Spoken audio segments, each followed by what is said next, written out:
Welcome back to another episode of North of the Lake Sports Talk Live, Season 2, Episode 11. Y'all already see how I'm dressed. I got a lot to talk about. A lot to talk about on the high school rank. My Hammer High Tornadoes face the Ponchatoula Green Wave in the rivalry. That's one of the best in the state. Y'all see I'm representing, and you know who won that game based off how I'm dressed tonight. But we got a lot to talk about across the North Shore and Tangi right now. A lot of football came down to the last game this week, and you know, we got to give a shout out to the Sumner Cowboys clinching their district. We also got to talk about the Hammer High Tornadoes and the playoffs going forward. We got some of the brackets that we're going to discuss here in a minute. We also got to talk those LSU Tigers. You saw what happened in Death Valley last night. I don't have to tell you what happened in Death Valley last night. We're going to get to that later. Who needs to be held accountable for that? The Saints get the win against the Falcons, which probably, you know, most of us was rooting for them to lose that game so we can go draft, I don't know, Shadur Sanders maybe, you know. So we got a lot to talk about, but without further ado, before we go anywhere, y'all know we got to shout out our sponsors, and our sponsor is the Insurance Depot. That's at 985-618-3222. That's 985-618-3222. They do personal insurance, business insurance, health insurance, and get that life insurance. I have all my insurance through the Insurance Depot. So make sure y'all give them a holler and tell you NOTL sent you. Please tell them NOTL sent you. That's Mr. Kevin Jackson and Miss Reva Jackson. That they are at the bottom of the screen. Kevin and Reva Jackson at 985-618-3222. That's 985-618-3222. Personal insurance, business insurance, health insurance, and life insurance. The website is at the bottom of the screen as well. That's Mr. Kevin and Miss Reva Jackson. You can find that information down at the bottom of the screen. I'm gonna go ahead and warn y'all ahead of time. My AC is broke in studio, so if I start sweating, y'all just work with me. I'm not on drugs, I promise you that. But we do have the AC problem in studio, so you might see me sweating a little bit. I promise you, I'm not on drugs. But we got to get into Louisiana high school football week 10. We got to go there, y'all. There's a lot of close games, a lot of rivalry games. This is NOTL Sports Talk Live. Subscribe to our YouTube channel. That's at NOTL Mon. We are streaming on Facebook, YouTube, and now Instagram. That's at NOTL Podcast on Instagram. Shout out to our high school kids on Instagram. Share and repost it live if you would like to support the platform. If you like what we do here, NOTL Podcast. That's the cash app. But let's get into the score. Starting off with my Hammer High Tornadoes taking down the Ponchatoula Green Wave 33-25 in a rivalry game. Pope John Paul over Sat Helena 21-20. North Lake Christian over Independence 52-0. Bugaloosa over Albany 28-28. 28-8. St. Paul's over Covington 38-28. Slidell over North Shore 24-19. Chalmette gets the win over Salmon 34-28. Kentonwood over Central Private 42-8. Pine over Springfield 50-0. Franklinton over Archbishop Hannon 49-28. Pearl River over Laranja in a tight game 21-19. The Sumner Cowboys over Amy 29-27 to take control of that district going into playoff. Prairieville over St. Thomas 41-6. So shout out to Coach Robinson out there at Prairieville. Mandeville over Fountain Blue 48-7. LSU goes down to Bama 42-13 in college football. Tulane gets the win over Temple. Southeastern with that big win 41-0 over Northwestern. Grambling gets the win 24-23 over Alabama A&M. ULL 55-19 over Arkansas State. Jacksonville State comes get the win against La Tech. Houston Christian over Nichols 24-21. The McNeese Cowboys take care of business 31-3 over East Texas A&M. The Saints get the unnecessary win against the Falcons 20-17. That just hurting our draft status, but we will rock with that. We will rock with that for now. The Saints did take care of business. Thank y'all for tuning in once again. We're getting ready to get into Louisiana high school football week 10. Also, not only in Tangi, but on the North Shore, I always recommend our guys send us highlights into the show. We will get you on here. Trust me. And you know, anytime we talk Louisiana high school football, we got to bring in to join us and give us some insight. Coach, man, how you feeling about this week of football? Man, it's very exciting, man. A lot of rivalry games, a lot of important games up for district titles, a lot of playoff spots played for, man. A lot on the line this week, so it was good. Yeah, fun, good time watching the football this week. That's right, brother. That's right, man. It's a lot of good football out here. Me and you was out there at Hammer High versus Ponchatoula. Go Things Tours. got kind of chippy out there, but that's what you expect in a rivalry game. I was glad to see the passion restored to that rivalry game. Some things shouldn't have happened, but you know how it is when it comes to a rivalry game. Hammond versus Ponchatoula. We also seen Sumner versus Amy. We can get into that in a minute. You saw how close of a game that was. Just some good football being played across the board, man. Speak on that. Like I said, we'll start with AB and Sumner. That was a district title game. A was up 21-7, but Sumner ended up coming back, man, in the end. So that was a good game. So they end up getting a good spot. They get a bye week in the playoff, by the way, because of that win. So they won district, get them a bye week. A started off with a 12 seed, so we'll see how that goes in the play. They might meet each other in the playoffs again. We'll see how that goes. And Hammond got the 16th seed, so we're gonna be playing Huntington, man. Like we got rolled the card, man. So we'll see how that goes too.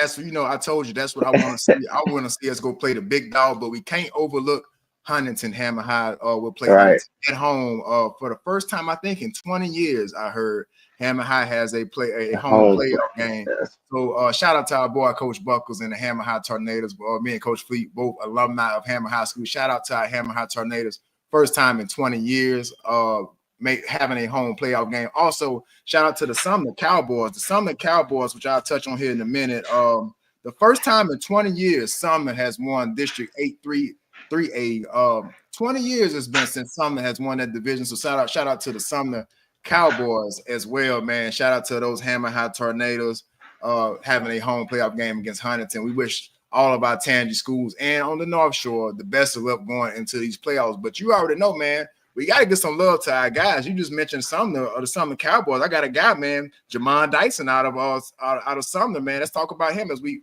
look at his highlights.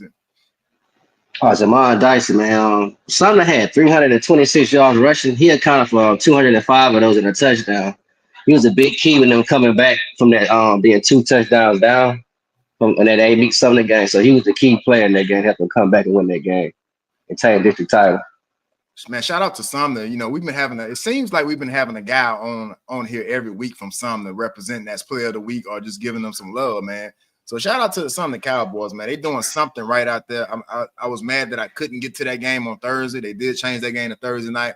I wasn't able to make that game, but I see a lot of good things that happen in that game. And we got a guy on the opposite side and someone that you know very well, Braylon Taylor, man. Talk about Braylon Taylor and what he brought on Friday night. Oh, Braylon, man, he came alive toward the end of the season. I think he accounted for 137 all-purpose yards and a touchdown. You can see right there the reverse for a touchdown.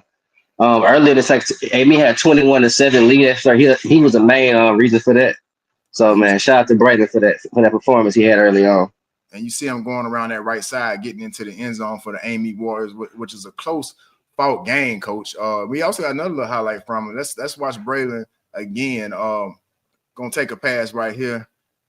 A nice throw over the middle. Shout out to Braylon Taylor and the Amy Warriors in the close fought game, man. It was a lot of rivalries and there's a lot of close football games over the last week of the season, which is week 10, man. So it was a lot of interesting games, and we seen a guy that who me and you both have been around since he was probably like in junior high, and Jacob Robinson against Hammer High. Let's talk about Jake, Big Jake. We got to put him up here, man. I mean, Jake was making my nerves bad. Earlier, he making my nerves bad because we couldn't get the run going at first, man. He was a problem at middle linebacker. I think he had shout out to Jake, man. He had 12 tackles. Once they had 5 solo tackles, he had tackle for loss. Also, he accounted for 2 2-point conversions in that game. He was key to keeping him in the game. So shout out to Jacob Robinson for the performance. Also, man, shout out to him for his last game, man. I had fun training you these 4 years, man. Love you. Shout out to Jake, man. We love you, brother. We seen you come all the way from junior high up until a young man now, man. So we definitely wish you the best going forward. We see you got that offer from what school was it, Coach? Arkansas Monticello, man. He out there with Herb, man. Other guys train Herb. So him and Herb out there, hopefully. Shout out to Herb Jones as well, another guy who came through Miami Fitness. A shout out to our boy Jacob Robinson, man. Look, you played your heart out. I know the season has ended for the Ponchatoula Greenway, which I am happy about. Jake. I'm not gonna say I know what it's like coming over here. You see how I'm dressed today, huh? I had to give you a little something, Jake. But look, we also gonna celebrate you, you know, for everything that you did at Ponchatoula High School and just being a great young man. So shout out to Jacob Robinson, man. And also we gotta go to the water tower, coach. We got a guy at the water tower down there in Kentwood, man. We got Jermaine Brown. Let's talk about Jermaine Brown, man. That speed. Jermaine Brown, man. I look for his highlights every week, man. It's like I just already caught a pick. Watch the separation after this. Just Check watch it out this. right there. To the house, number 6. Was that number 6? Is he number 6? Is that the right number? I'm not sure, but man, this like I said, he's at free safety right here. Pick another interception, man. This guy here, man, very exciting to watch, man. I'm not sure if he has the offer to yet, man. You see come around the corner reverse right here. He had over 100 all-purpose yards. He had 2 picks, 1 pick 6. He had 2 offensive touchdowns, man. So as they go into the playoffs, I think they're going to be a 12 seed. I think so. Kenwood might have an easy road to that dome, man. So be surprised they make a run. It seems like they always do, man. But Jermaine Brown is gonna make it a lot easier on them, looking like Trey Palmer out there. So keep up the good work out there at that water tower, man. We wish y'all. Keep doing your thing, man. He a senior as well. Keep doing your thing. We wish y'all the best of luck in the playoffs. Represent Tangent well. The Tangent's behind you, no matter if you from up there at the water tower, up there on 55, all the way to Ponchatoula, man. We got y'all, man. So y'all do y'all thing in these playoffs, man. You know, we talk a lot of noise, but you know, it's all love right here in Tangent. We're gonna show y'all that love on this platform. We got something else from Jermaine Brown, too, man. Let's see, you know, classic Jermaine Brown. You know, you already see what's coming here. You're gonna throw it out there to him and just watch him run, man. Just watch him run. I wish LSU could do this. But you know, Eastwood definitely has the plan. They've been missing out on players over here, man. Just get the ball to your guy, man. You know he's fast. Just get him in space. Don't get me started. You see, I'm already working myself up to this LSU segment, so I'm gonna just take a breath, man. I know, man. Just take a deep breath. Take a deep breath, man. Take a deep breath. But got a long show. Got a long show ahead, man. I got a long show ahead, and the AC is not working up here, so. In the studio right now, so I'm gonna try not to sweat so much. So we're gonna get on right along to some positivity here. I gotta shout out all my guys on Instagram that's following them on the platform. Please tell everybody on the North Shore to follow at NOTL Podcast. And I gotta shout out Deontay Chaney from South Helena, man. Listen, South Helena got some athletes up there that we need to take notice of. They are considered the North Shore as well in my book. And these guys are sending me their highlights, and I'm like, what's going on out there in South Helena Parish? And Deontay Chaney, I gotta show you this, coach. You know, pretty good. Okay, that's not Deontay. That is, you know what? But I tell you what, let's get on to. I think I might have misnamed that highlight, if I'm not mistaken there. But I tell you what, coach, we got Kenyatta Fleet. In other words, we got Kenyatta Fleet who had a good night on the night. Let's bag it up to Kenyatta Fleet, and we'll get back to Chaney. You see Kenyatta Fleet on Friday night against Ponchatoula, man, going up high, pointing the ball, man, and just had an awesome night. I mean, took control of this game. Look at this pass breakup here, coach. Oh man, defensively, Kenyatta took over the game. Well, just that last game, his last game playing against Ponchatoula, he went out with a bang. You can see that, man, a circus catch right there. But man, he was Fleet Island on Friday night, man. Fleet Island, man. They should have went his way, man. Should have looked his way. Yeah, it was very questionable to throw his way, and he was making plays every time the ball came his way. Shout out to Kenyatta Fleet. Man, two interceptions, 3 pass deflections, man. One catch for 27 yards. Shout out to Ken. Shout out to him, man. It was a very long night for Ponchatoula, thanks to Kenyatta. No catches allowed. I forgot to add that note. No catches allowed. No catches allowed. I do want to apologize to Deontay Chaney. I thought I had his highlights up here. I think when I brought you in, coach, I think it knocked one of the highlights up, but we may be able to get him at the end of the show. But I do have a guy from South Helena as well, Amarian Baker. Let's check him out. Steps out of there. Don't look. And he's a quarterback. He's a freshman quarterback. Look how he rolls out to this left, the ball on the money. Let's rewind it back here. Let's take it back. We want to shout out our guys on Instagram. I do apologize to Deontay Chaney. I thought I had your highlights up here, brother. I may still get them up here. But shout out to the freshman quarterback here, Amarian Baker from South Helena. Look at that throw, man. I mean, rolling out to his left side, being able to put that ball on the money. Shout out to Amarian Baker, man. I want to see if I can find Deontay Chaney's highlight. If I can, I will put it at the end of the show. But I do want to apologize to that brother because he did send me his highlights. If I can't get it this week, I'll try to get it next week, Coach. But we got one question I always ask is like, what teams impressed? And I got to start off with the Sumner Cowboys, man. For the first time in 20 years, Sumner is the district champions of District 8 3A with a 29-27 win over Amy in overtime. That was the determining game to who wins that division. And, for years, Amy got the best of most of the parish, and including Sumner. But Sumner's making a statement here, and taking over the parish pretty much here, man. Talk about Sumner and what they doing out there, man. I want people to take notice of what Sumner's doing, man. I've been paying attention in the last couple of years. Also, I'm paying attention. I looked at that junior high school, so they got nice sized kid athletes coming in as well too. So take notice of what they doing, man. This not gonna be not just no 1 year thing. They're gonna be intentional with 8 meets for this district every year. So get used to hearing Sumner and they meet in the same name. And I think, by them being so close geographically, I mean, they can't avoid it. They all in that same area, fighting for athletes, fighting for supremacy. So we're going to see how that goes in the coming years with Sumner and Amy, because Sumner is here to stay, man. I mean, they've been putting up some points in the last couple of years since I've been doing this. And I've been watching out for Sumner. I got to get down there and see them play in person. But Huddle is a sports guy's best friend. So I watch y'all on Huddle, and I tune in on Huddle, man. So shout out to everybody that's on. Let me see who's watching on Instagram right now. Quite a few of the guys are watching on Instagram. Shout out to Big Bam. Bam, I wish I could have got you on here. Shout Big Bam. That's the announcer say Big Bam Peters. That's right. I see a lot of my guys on here on Instagram. Shout out to you if you are watching on Instagram right now. Also, we got to talk about our Hammond High Tornadoes, man. Once again, I will say this is a biased platform, but anytime that Hammond High and Ponchatoula gets together and Hammond High comes out with the win, it needs to be talked about. So Hammond High 33-25 over the Ponchatoula Greenways, which honestly it wasn't that close of a game, like the score indicated. But back-to-back years, Coach Buckles and the Hammond High Tornadoes has beaten Ponchatoula, man. So what you saw in that game, from both schools. We started off hot, man, but like I said, things got chippy. You know what I'm saying? The refs started getting more involved with the game. So it kind of slowed the game down for us, man. So then also I must also say this, Ponchatoula is better than what their record is, man. So they just couldn't finish a lot of drives, but like I said, we had a slow start after all the delays and the fighting, but we taking care of business, man. The run game. Shout out to Zaylen Ben. I know he didn't get his highlights on here either. Zaylen took over the game toward the second. Bam took up. Him and Bam took over the game in the second half.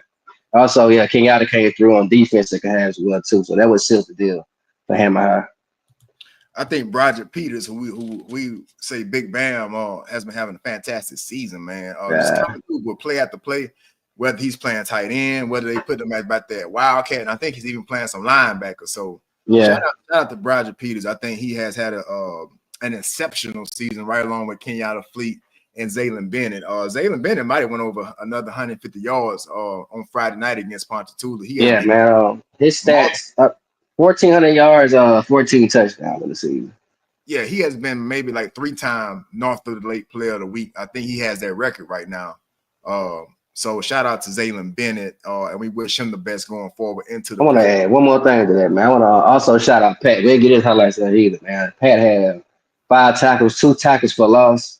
And he also had an interception to seal the game. So shout out to you, Pat, man. I could get you on here, but man, shout out to you. Good job. Yeah, shout out to all our guys. And like I said, man, if y'all have some highlights that y'all want to share on the platform, that's at NOTL Podcast on Instagram. Send them to me. I will get my best. I would do my best to get them on the platform. Just give me some time. Like I said, I do want to apologize once again to our brother Deontay Chaney. At the end of the show, I'm going to try to get your highlights on here, brother, because I did promise you that, but I'm not sure. We having some technical difficulties, but shout out to your boy, Amarian Baker, quarterback from Sat Helena. He looked pretty good rolling out to that left side, putting the ball on the money. I mean, that looks pretty good. That looks pretty good to me, man. We got to talk about our game of the week. It was Sumner versus Amy. Kind of playing for keeps up there in North Tangent. You know what I'm saying? And right now, Sumner got the bragging rights, winning that game in overtime, 29-27. So shout out to to the Sumner Cowboys. You got anything else you want to say on the Sumner Cowboys? Man, I'm gonna say something about congratulations to Sumner, by the way, man. But I also want to say this, man. I think Amy went 7-3, right? This year is 7-3 on the season, correct? Yeah, I think they lost to us and Sumner, man. Hey, y'all got a point to prove, man. I know they're playing for Dome. I think they got their mind on Dome. They ain't really worried about us. They say, but man, y'all got a point to prove, man. Win the championship, go into the playoffs, man. Get y'all a ring. So, man. Let's do that for Tangy. Let's do it for Tangy. We know it's some potential. You know, Kentwood got a chance to always win a championship. Seems like Amy always got a chance to win a championship. And we're going to see what our Hammer High Tornadoes going to do when they get in the playoffs against Huntington and see if we can reclaim our glory and reclaim the glory days. You know, we all know what Hammer High was at a period of time. But, man, you know, before I get you out of here, Coach, I got to get your opinion on my college football top 5. And here we go, Coach. I got coming in at number 5. I got Tennessee coming in at number 5. I got Penn State coming in at number 4. I got Texas, the Texas Longhorns coming in at number 3. Ohio State with an impressive win. I got them coming in at number 2. I got Oregon Ducks at my number 1 spot, Coach. Tell me what you think about that list, man. What I need to change on that list, man.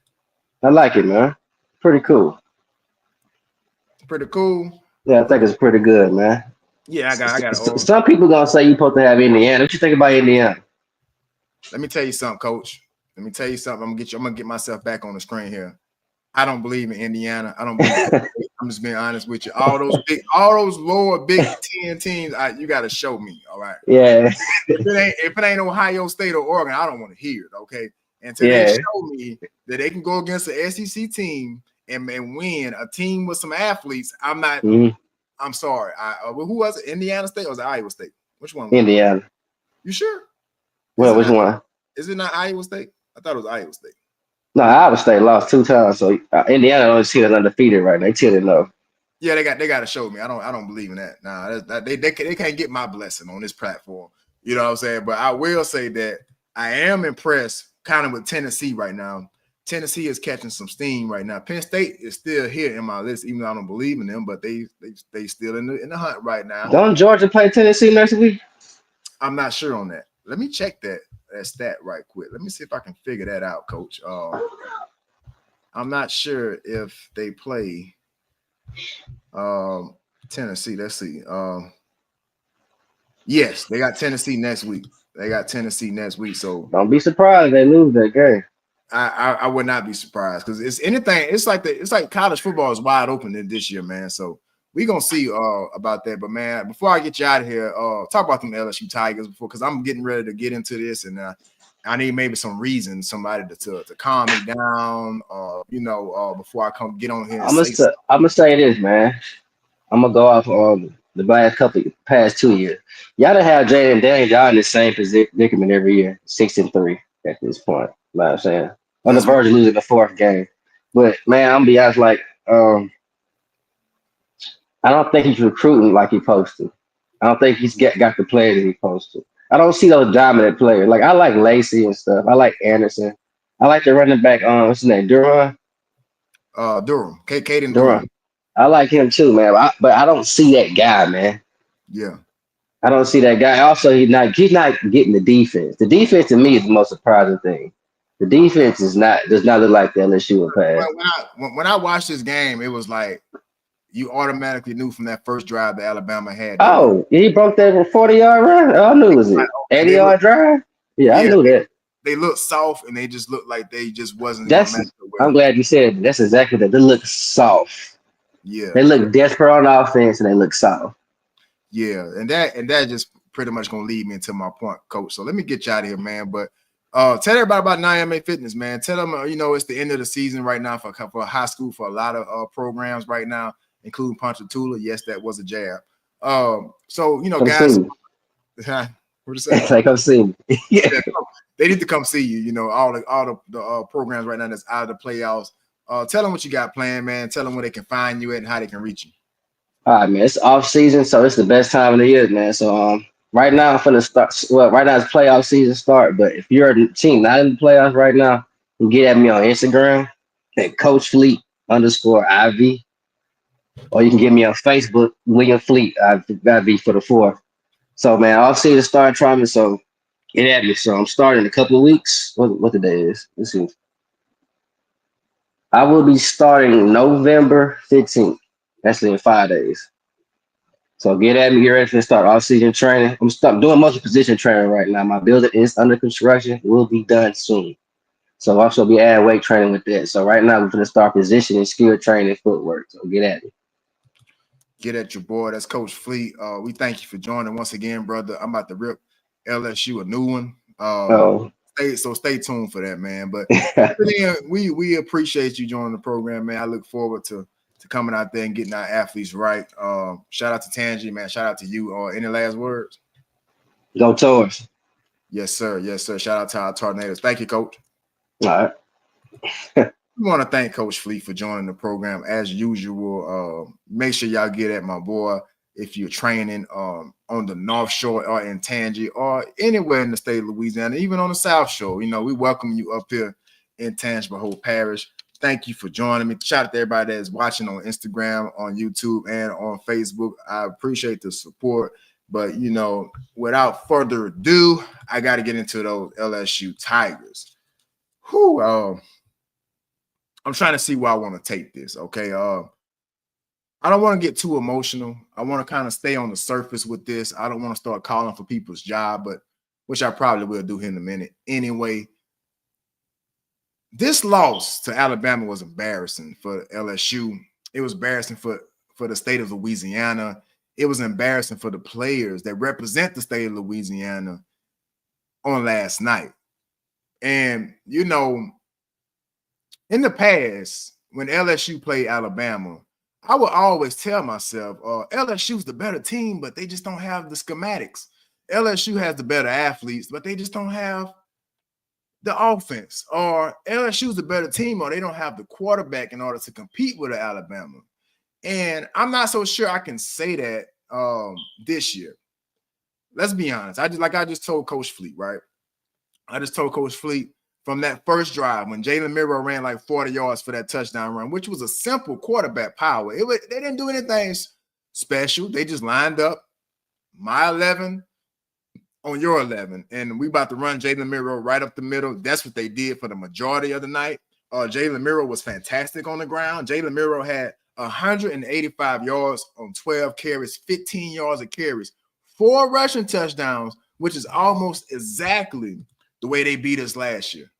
Alabama beat LSU almost the exact same way they did last year. And that's a problem because that's telling me that the necessary adjustments aren't being made in Death Valley.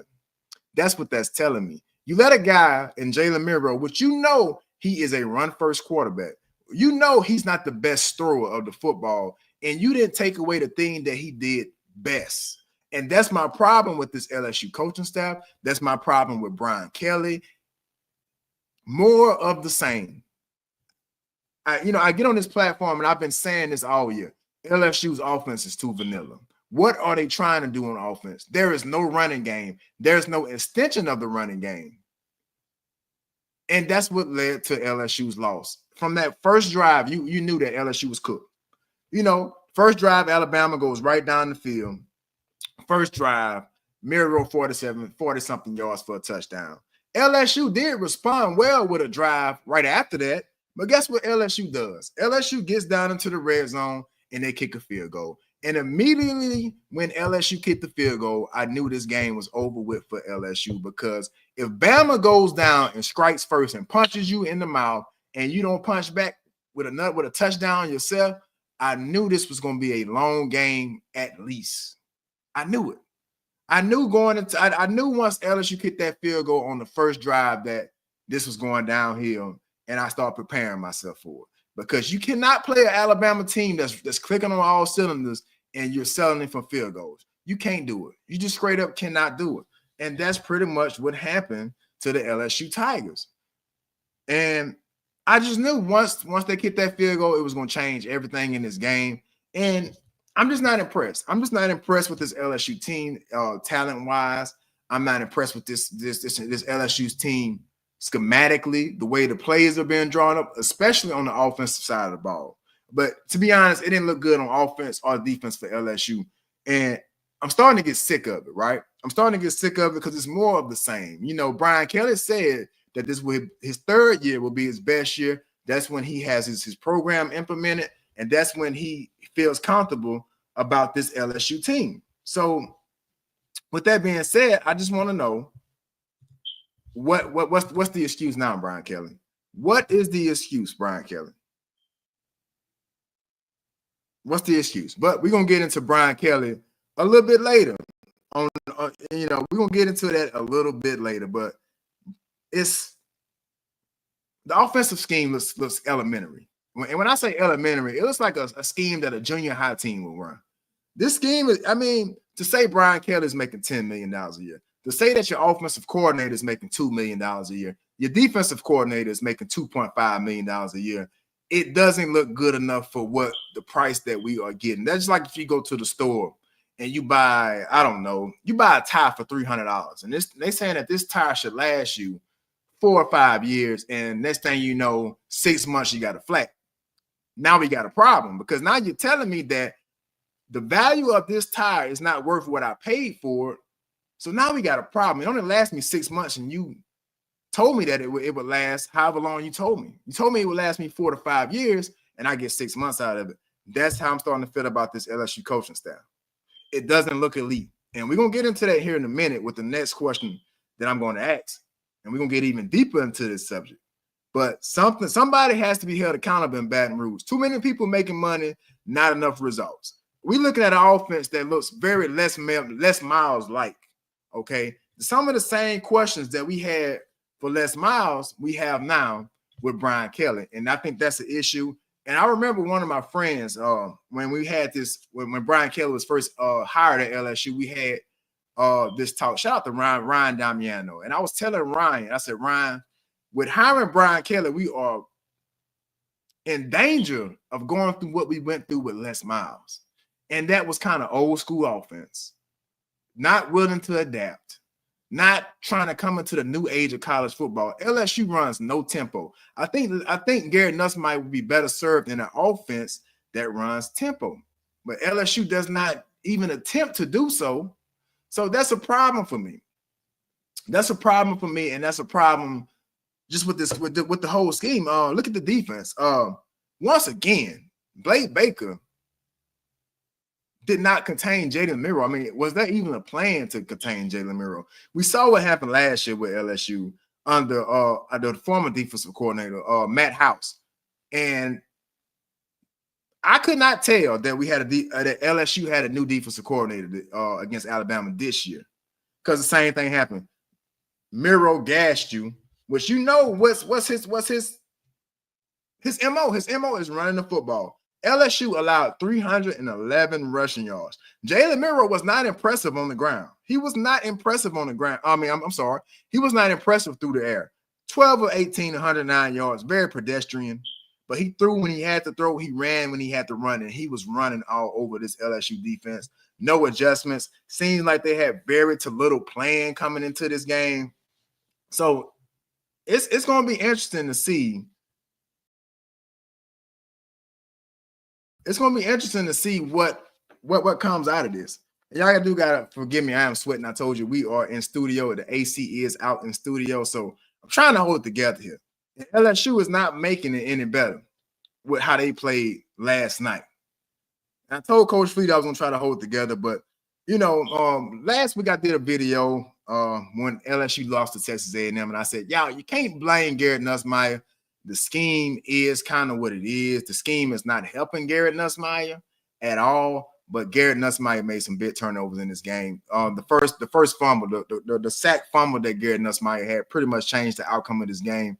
I would like to have saw Garrett Nussmeier throw that ball away or ground it. Just throw it into the ground. I mean, even if you get an intentional grounding pass, it's better than turning the ball over, setting up Alabama with good field position, and Jalen Miro, who's a running quarterback, is going to take advantage of that, just like they did last week against Texas A&M. A&M's Marcel Reed took advantage of that, of short fields and turnovers. So it was almost the exact same thing against Alabama.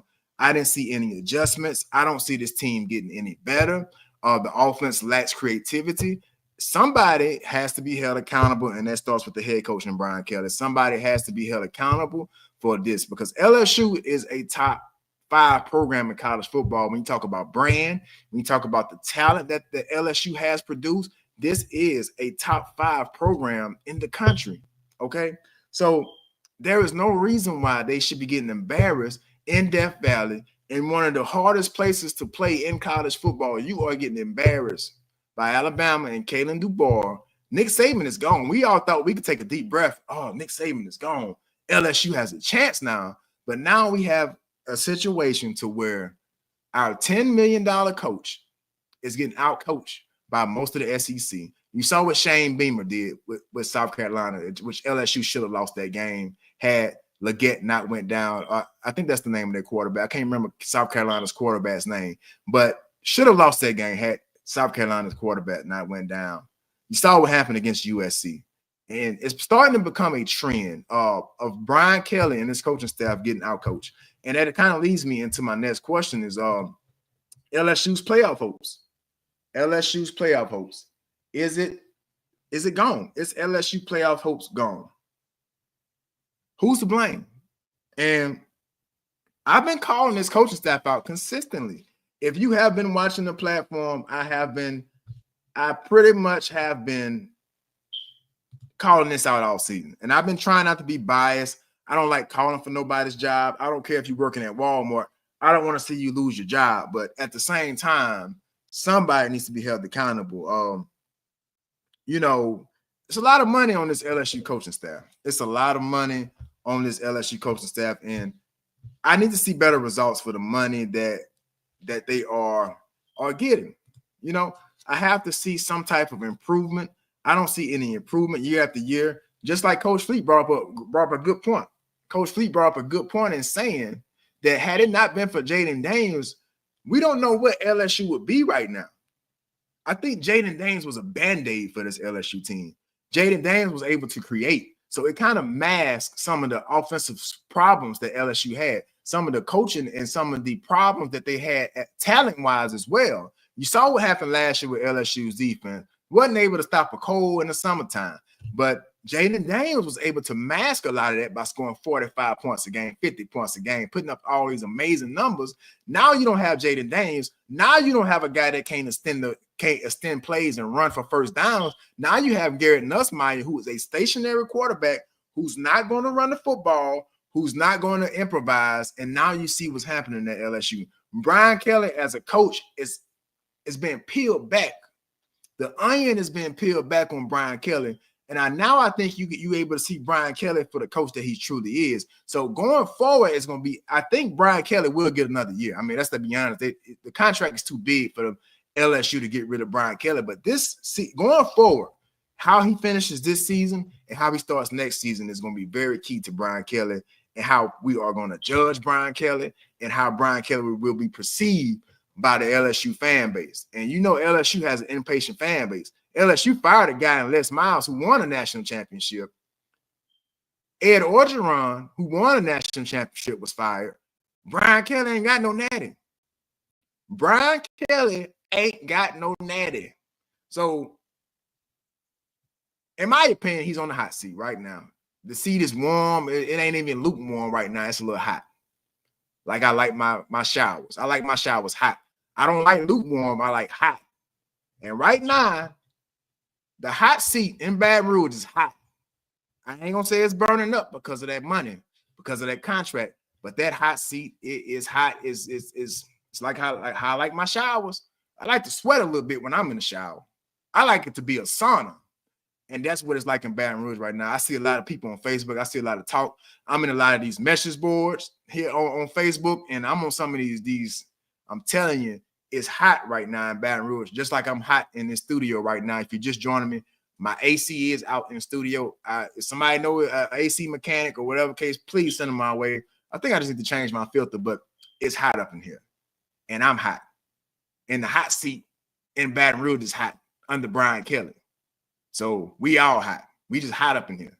But it's going to get interesting going forward. It's going to get interesting going forward. The offense lacks all creativity. I have not seen anything to do a service to the running game. It's like LSU has accepted that they're not going to run the football. I've never seen a team do this. I mean, at least go down swinging. You know how they tell you in baseball, don't just strike out. At least go down swinging. They ain't even going down swinging. It's like, okay, we're not going to run the football. We're not going to even try to create an extension of running the football. I seen some better things in that game, some ending arounds and some kind of like get a receiver in the backfield, get him on the edge. That kind of works, but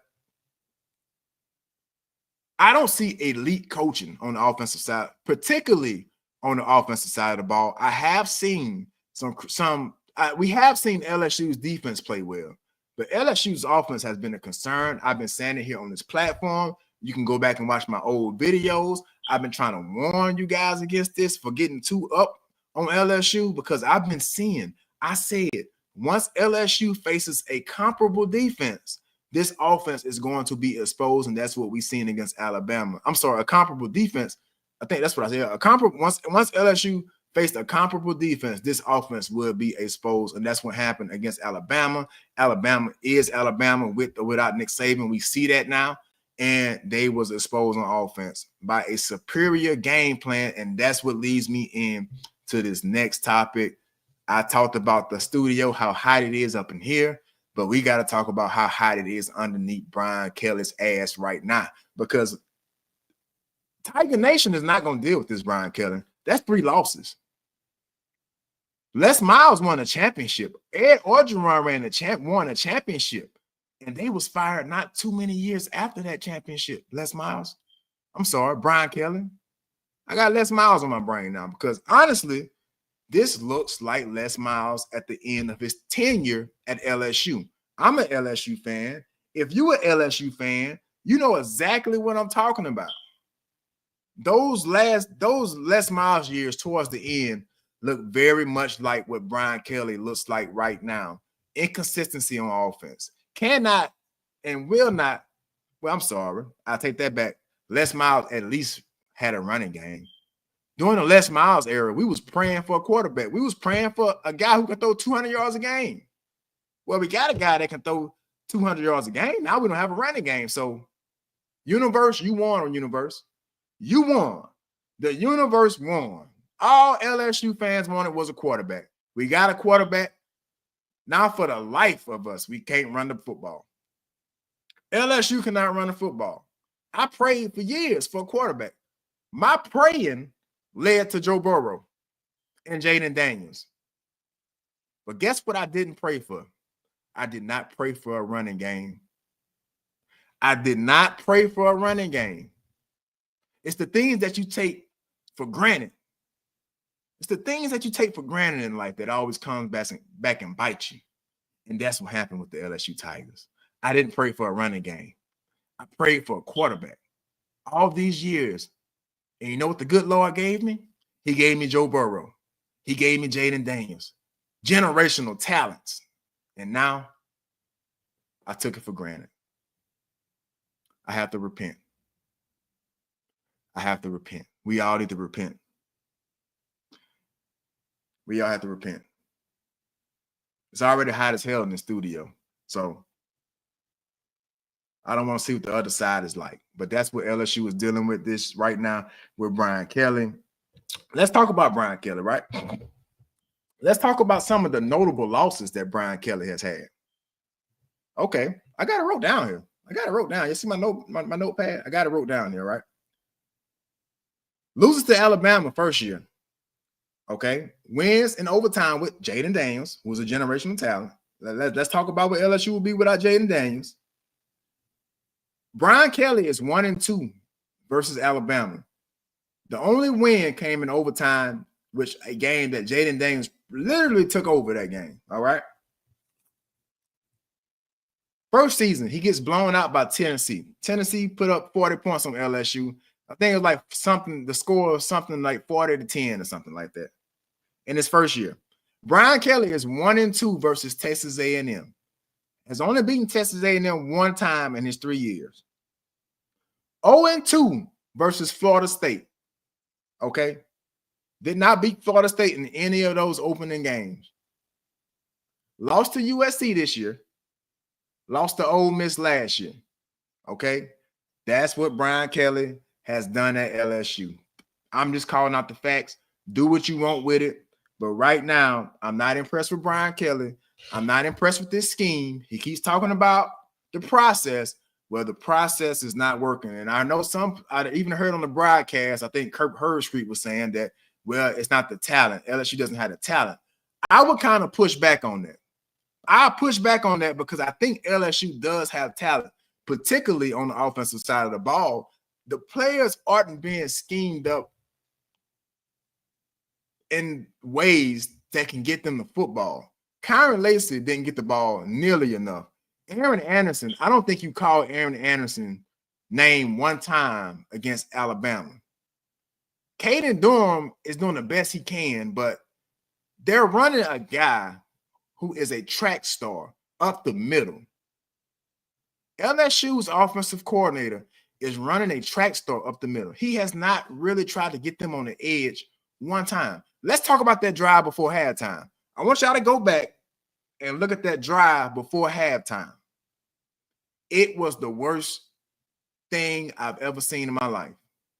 I mean, it just looked bad. They didn't move the ball at all. LSU had a chance to score before halftime, and they would have got the ball back after halftime to kind of maybe make things interesting, possibly tie the game. Because I think LSU was down 21-6 at that time. So had they scored before halftime, it could have been 21-13, 21-14 if they decided to go for two. But it was 6-21, and they wasn't able to do anything. They wasn't even able to gain a yard, I don't think. It looked that bad. It looked ill-advised. They looked unprepared in a 2-minute situation. And that's unacceptable on the Power 5 level. That's unacceptable in the SEC. That's unacceptable from a coach that you're paying $10 million a year to, that you can't even get a 2-minute drive to put up a field goal, let alone a touchdown, right? I'm just throwing out the facts.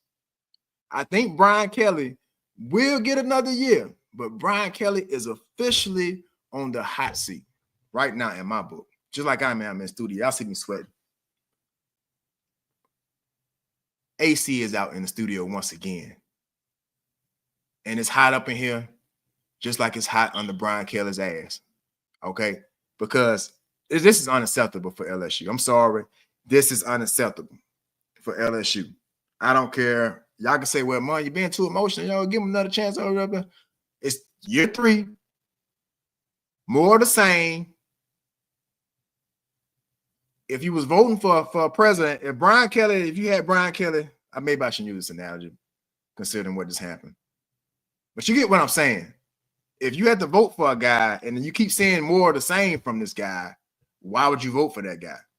That's kind of what we're seeing with Brian Kelly right now at LSU. So it's going to be interesting to see, can he keep this locker room? Can they finish the season out? It's going to be interesting to see how things go. Can he keep control of his locker room? LSU right now, man, let's look at the rest of the schedule. LSU has Florida, got Vanderbilt and Oklahoma at home. Neither of these games are guaranteed. As a matter of fact, I think LSU is going to lose 1 out of 3 of these games. I think LSU may lose to Vanderbilt. Okay. Florida is getting better. Florida is not a pushover. Oklahoma, you know what Oklahoma is. Oklahoma is a very good team, plays good football on defense. They're 5-5 on the season. You got Florida right now. Florida is 4-5 on the season, but they play better than that record. And you got Vanderbilt. Vanderbilt right now is 6-4. Very good team. Beat Alabama. So it's not going to get easier for Brian Kelly. It's not going to get easier for LSU. So Brian Kelly is officially on my hot seat, all right? I had so much expectations for the LSU team. I thought that they had the talent on offense, but you just don't see it being dialed up. You don't see the playmakers getting in space. You don't see Xavier Thomas. Xavier Thomas is a track guy. Caden Durham is a track guy. You don't do close enough of a job to get these guys in space. And that's what's plaguing this LSU team. I don't even think it's the lack of talent. I think the talent is there. You've seen the defense be able to play at a high level at times. You've seen the offense be able to play at a high level at times. So that's telling me that there's not enough consistency, whether it's in the preparation, whether it's at practice, whether it's mindset and ability for the coach to relate to the players to get them ready to play, something is off with this LSU team, and it's not sitting right with me because I do think this team is underperforming. I truly believe that. I think this team is underperforming, and Brian Kelly is at the head of this. So you got to start at the head of the snake and see what's going on at the bottom. All right. So it's gonna be interesting to see. Let me know what y'all think in the comments right now. Let me know what y'all think in the comments. We are talking the LSU Tigers. Let me know what you think in the comments. If you're watching live on YouTube, Instagram, or Facebook, hit the comments. I can put your comment on the screen. So let me know what you think in the comments. Don't just be watching and see me sit here sweating in a studio with no AC right now. So let me know what y'all think in the chat. Let's interact. Tell me what you think. But I got to get to my biggest takeaway from the LSU Tigers. My biggest takeaway is, first of all, LSU is not making the playoffs, okay? 3 losses is pretty much an eliminator. This was an elimination game for LSU, and you see what happened. Back against the wall, LSU fails, gets blown out in Death Valley, which is, I haven't seen this happen probably since early Nick Saban at Alabama. Alabama has had a is one of the only teams that has been able to beat LSU in Death Valley more recently. So it looked like the old days with Nick Saban, and it kind of looked like Nick Saban versus Les Miles back in the day. Not only was LSU outcoached with Les Miles, 9 times out of 10 they was better prepared. You can argue, I would argue that LSU was talented, more talented some of those years, but now I think it's just straight up scheme and coaching. I can't even blame Les Miles for going down to some of those teams, those Nick Saban Alabama teams, because it was historically great. But I don't think this was a historically great Alabama team. So if you are the superior coach, Brian Kelly versus Kalen DuBois, this is a game that you were supposed to win, right? This is a game that you're supposed to win. This is a game that you're supposed to take care of business. If you are a $10 million a year head coach, that's not what Brian Kelly did. So the LSU's program is looking like it's in decline. You see teams like Penn State coming up, Tennessee in the SEC is coming up. You see even Vanderbilt is getting better. Georgia is still Georgia. Alabama is still Alabama. I mean, we can continue to go on. The SEC, Texas A&M just beat LSU. You got South Carolina looking pretty good. Ole Miss just beat Georgia. You got Texas looking damn good. So where does LSU stand in all of that?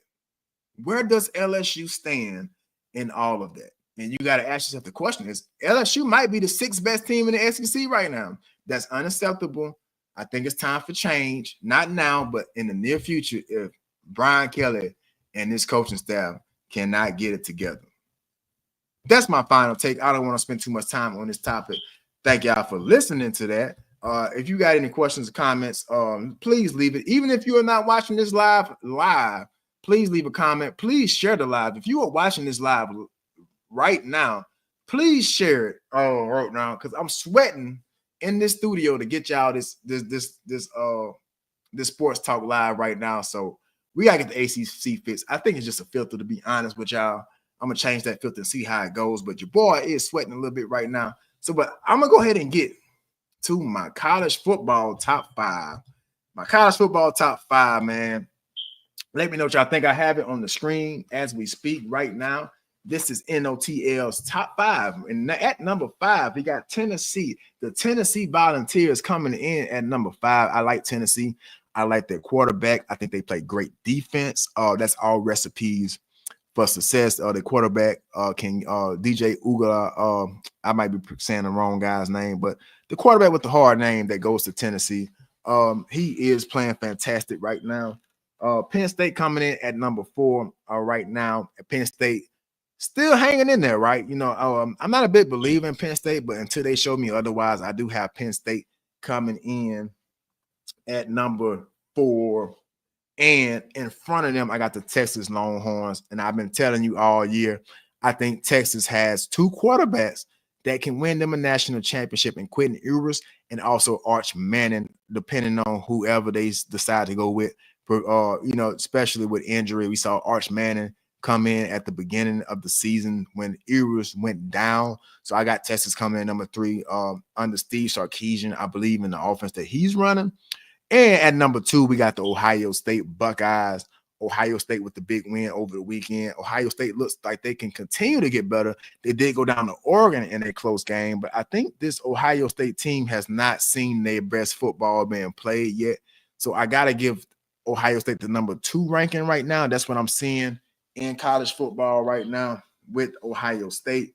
Always well coached by Ryan Day. And also at number 1, coming in at number 1, we got the Oregon Ducks. Oregon continues to be a team that's getting better, or a team that's, I think, one of the only undefeated teams in the country this year. And the Oregon Ducks are deservedly number 1 right now. You got the Oregon Ducks coming in right now. Let me know what y'all think about this list. Once again, I got 5 Tennessee, 4 Penn State, 3 Texas, number 2 coming in at Ohio State right now. And I got Oregon at number 1. Let me know what y'all think about this list. I'm very confident in this list right now. From what I've seen in college football, you could argue that Texas could be ranked at number 2. You could argue also that Penn State deserves to be a little higher, but we're gonna see. Because right now, I'm just a believer in teams that's been here before, which is Ohio State. I think Ohio State may be my favorite now. Oregon as well, even though Oregon did beat Ohio State, but I think you're gonna see a rematch, maybe either in the playoff or in the title game. I'm not sure if the Big Ten has a championship game or not, but you're probably going to see that rematch either in the playoffs or in the Big Ten championship if they have one. I can't recall if they do or if they don't, but that is my list. Let me know what y'all think in the chat. Am I tripping? Do I need to make some amendments to my list? What you think? You might think your list better than mine. Well, post your list. Post your list, dog. That's all you got to do. And we're going to sit here and argue about it. But that is my top 5. And, one of the questions that I always ask every week is who's the best team in the country? And, that could be up for debate. I was saying, Georgia. I was saying that Georgia could be the best team in the country because they have been here before. They know what it's like. They know what it takes. They have won a couple of championships under Kirby Smart. So I said, you know what? The Georgia Bulldogs may be the best team in the country, but they did go down in a loss to Ole Miss. So, I'm rethinking things a little bit. And I think the best team in the country is the number 1 team in the Oregon Ducks, who I have ranked here at number 1. I think Oregon may be the best team in the country. I just need to see them play. I just need to see them play a big time game one more time and get the win. Dylan Gabriel's having a fantastic season. The Oregon Ducks in a whole is having a fantastic season. So it's gonna be interesting to see how they respond to adversity going forward. Can they finish the season out? So that is my best team in the country. I'm going with the Oregon Ducks. Let me know what y'all think in the chat. Shout out to everybody that's watching on Instagram, YouTube, and Facebook. But that is my top 5. I'm gonna give you one more look at that top 5 before we get out of here and start talking about the Saints having a very unnecessary win. But this is my top 5. Let me know what y'all think. Leave a comment and let me know what's your top 5. Maybe we can debate. Maybe you can change my mind, but this is what I'm rocking with right now.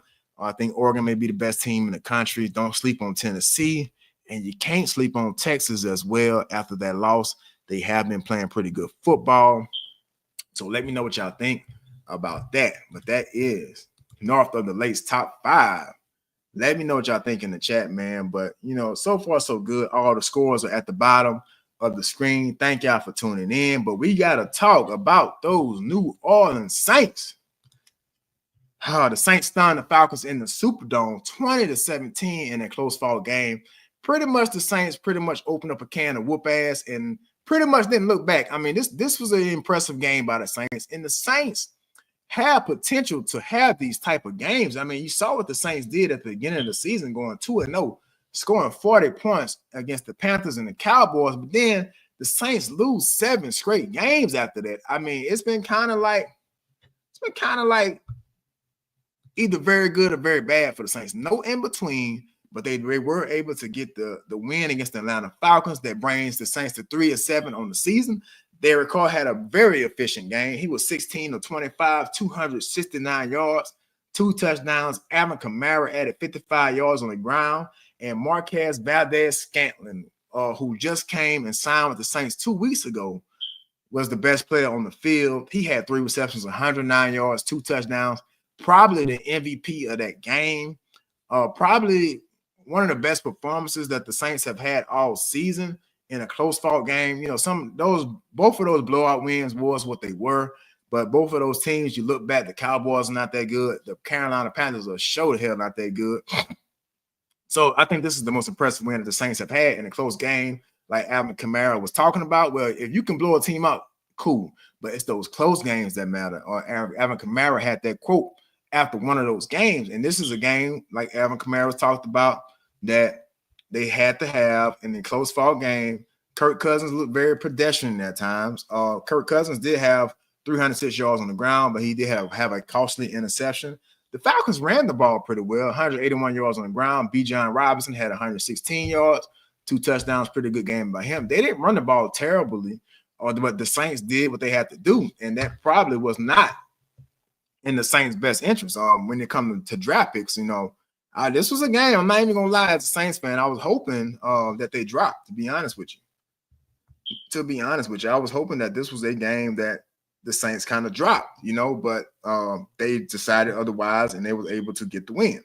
So I don't know how you feel about that. I'm not sure how to feel about that.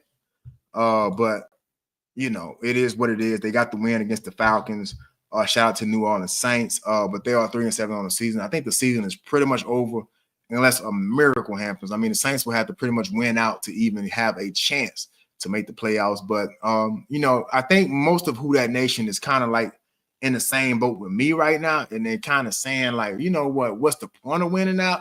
We're probably not going to go to the Super Bowl, probably not going to get to a playoff spot.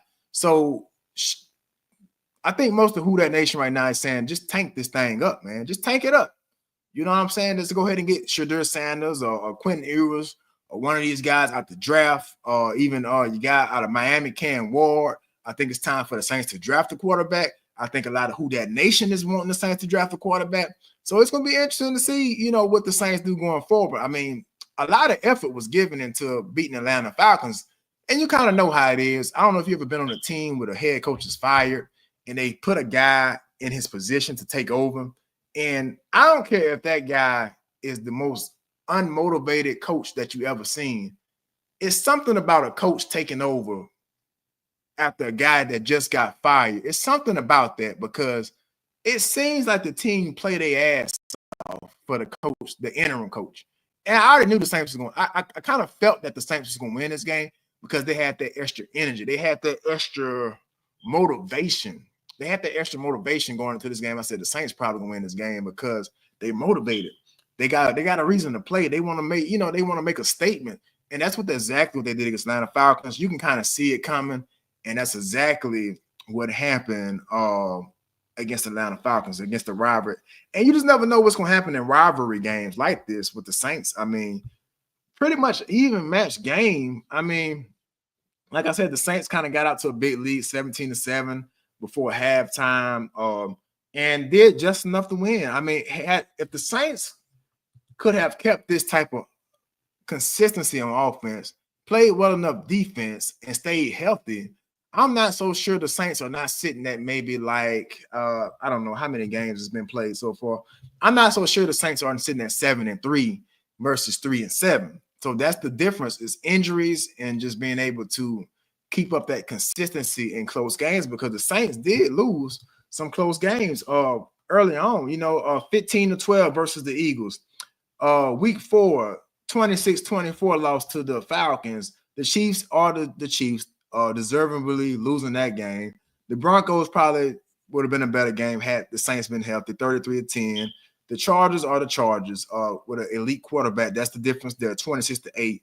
But barely loses last week to the Panthers, 33-22. We all saw that game. And you pulled out the win against the Falcons. So, you know, there's some hope on this team. It's just injuries, maybe, you know, lack of motivation from Dennis Allen, who was fired last week. I told you guys on the live before that, I said Dennis Allen probably will not make it to Monday morning. I do my lives every Sunday, and I told you he probably will be gone Monday, and that's what happened. I don't think he made it to noon on that Monday morning. So, you know, shout out to NOTL for calling out. So I saw that coming a mile away. We're gonna see what the Saints do going forward. But I don't want to spend a lot of time on that because it was what it was. The rivalry games can go either way, but my biggest takeaway from this Saints game is that the Saints are still pretty good, right? I don't think they're Carolina bad, even though they did lose to Carolina last week. But I think the talent is there. I think some remnants of a defense is still there. I think Alvin Kamara is still Alvin Kamara. I like Chris Olave and Rashid Shaheed, who will be returning next year, hopefully. I think this team still has pieces, but the Saints are going to have to kill it in the draft, the upcoming draft. The Saints have to kill it in the upcoming draft in order to be competitive in the NFC South. You see what Tampa Bay is doing. Atlanta is young, and they have a quarterback in waiting as well. And Michael Penix, and you see what Kirk Cousins is still a pretty decent quarterback, even though he turned the ball over today. But you see what's happening in the division. Bryce Young is even looking better. I mean, I'm not saying he's going to be a Pro Bowler, but Bryce Young is starting to look a little better too since he has been benched and came back into his starting position with the injury to Andy Dalton.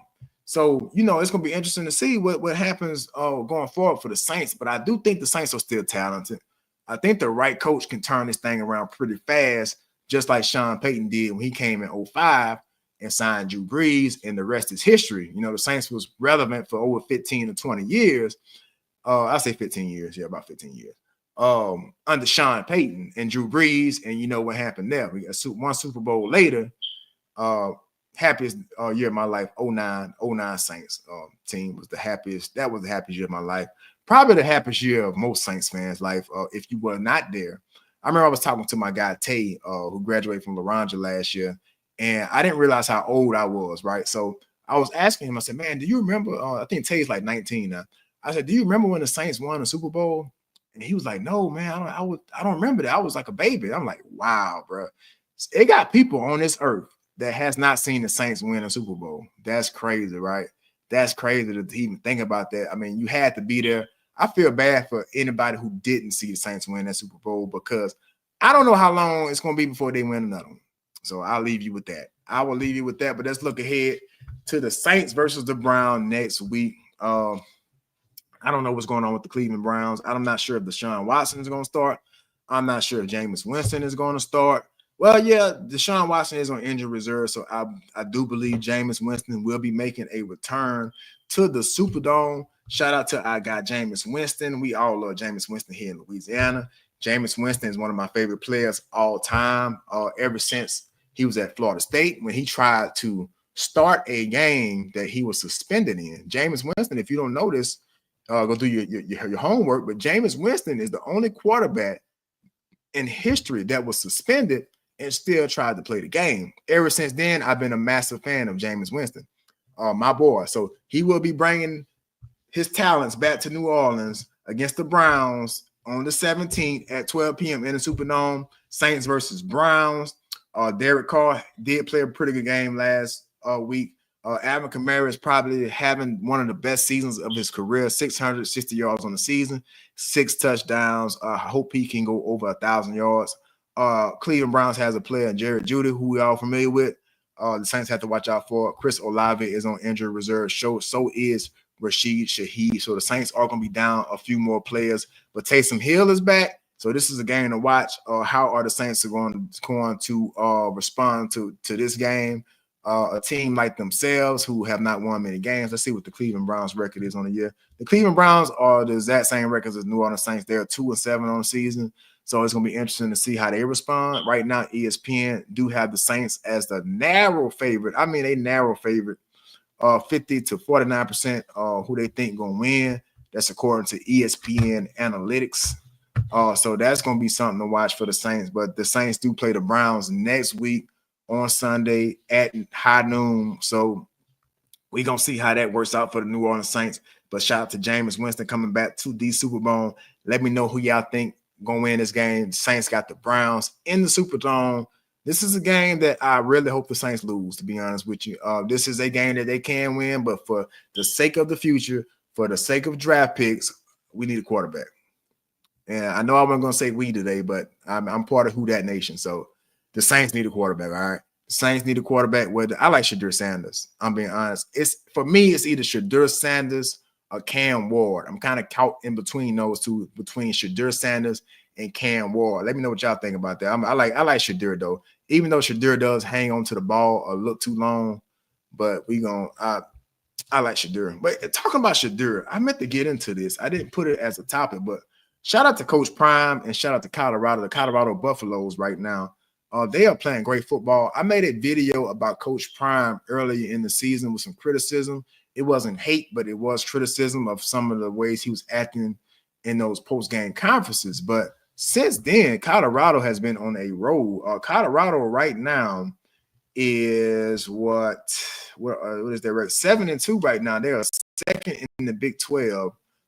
They ever since that loss to Kansas State, they have been on the road, beating Arizona, beating Cincinnati, Texas Tech. They have Utah next week.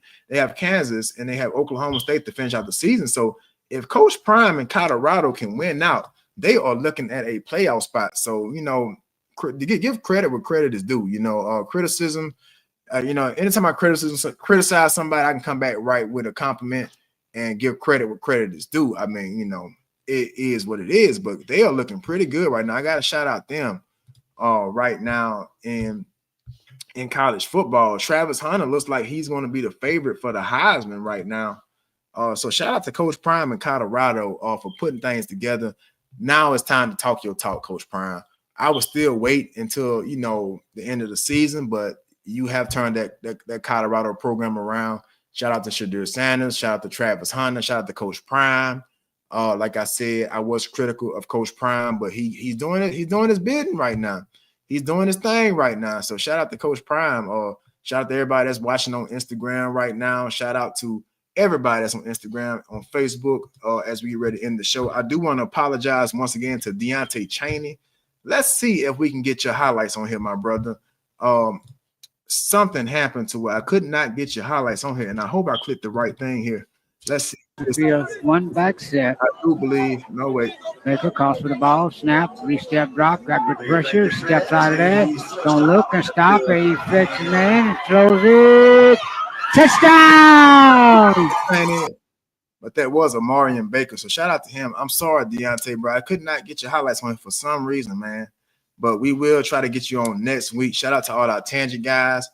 We had Athlete of the Week. We had Jamon Dyson from Sumner High School.